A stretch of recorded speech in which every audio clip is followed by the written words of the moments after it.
Alright, what is up YouTube? I know I said I wouldn't make a like a 3 or 4 minute video, but this will turn into like a 3 or 4 minute video. It's not going to be very long. I just wanted to make this video about this trade that ended up coming through, and I wanted to kind of make you guys,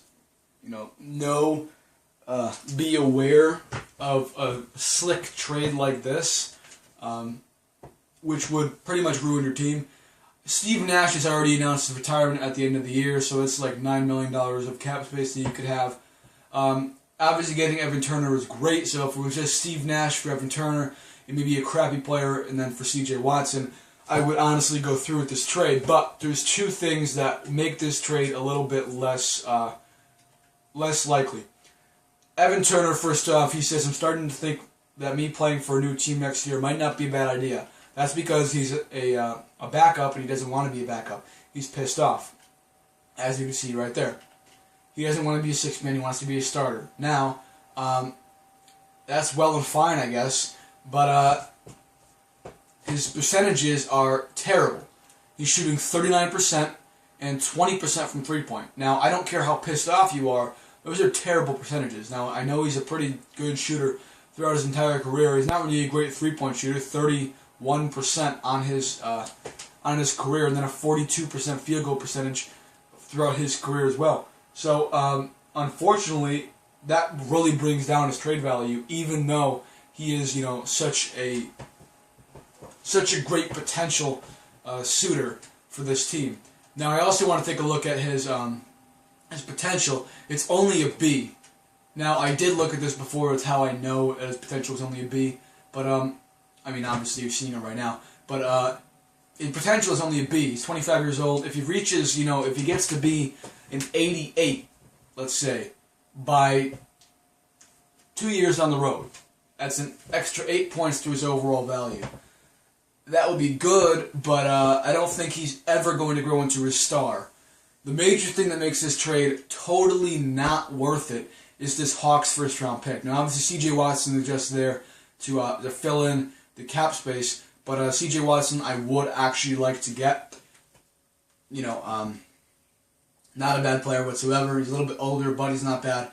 The Hawks first-round pick, that would totally blow this trade out. I don't know where they stand in the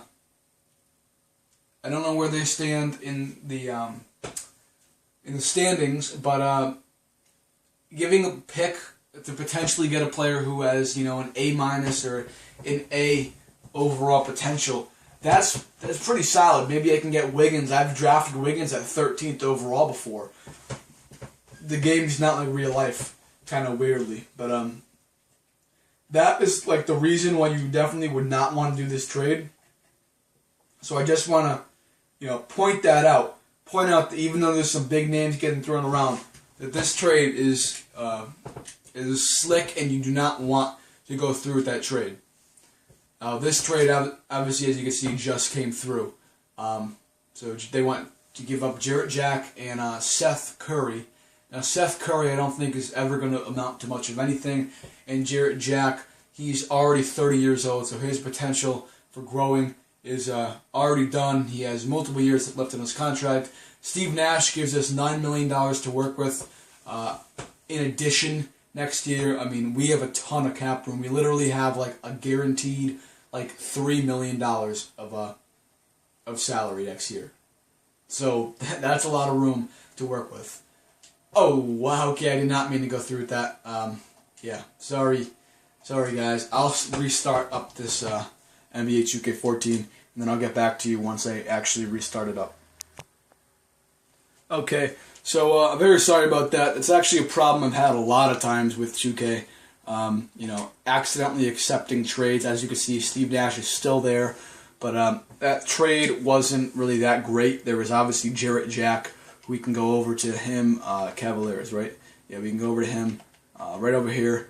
He's a pretty decent player, but he's 30 years old, so he's not really gonna grow anymore, and he's kind of done with where he can end up going. Yeah, so getting Steve Nash, who's obviously retiring, keeping him isn't really one of my main goals, but I'm not going to just give him up for nothing. We're fourth in the conference, as you can see there, so I've pushed us over that hump to an extent. I plan on making this better come draft time, and obviously when my young players grow.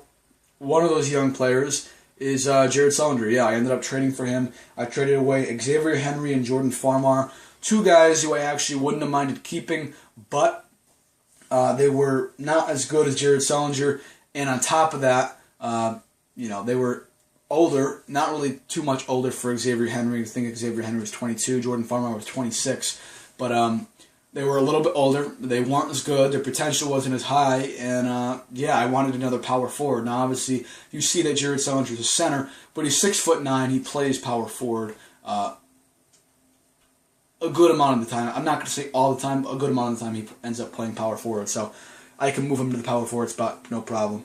But that's why I went through that trade. So another young guy who could potentially grow into a potential superstar. So, we'll see where all this goes. I'll show you our guaranteed contracts for the next couple of years. I believe I talked about that. We obviously have Steve Nash guaranteed $9.7 million, but he's retiring, so that's off the books. We have Nick Young, $1.23 million if he ends up accepting that player option, so that's not very much money.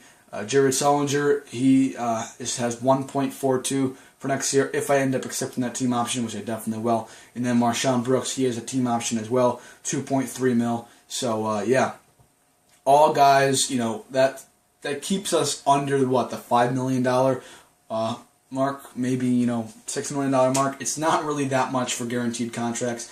I plan on bringing back Kent Bazemore, perhaps Kendall Marshall, but he's having a pretty terrible year. He really is. Jody Meeks, perhaps bringing him back for no more than what he's getting now. Chris Kaman, perhaps bringing him back for no more than he's getting now. Jordan Hill, I want to bring him back, but I'm probably going to need to spend a pretty penny on him. Pau Gasol, he's definitely not going to get anywhere near what he's getting now. I'm not going to give him anything over $8 million. If he doesn't want that, then I'm going to do a sign-and trade with him. Sign him, and then trade him. He has bird years, though, so that gives me some opportunity to work with him.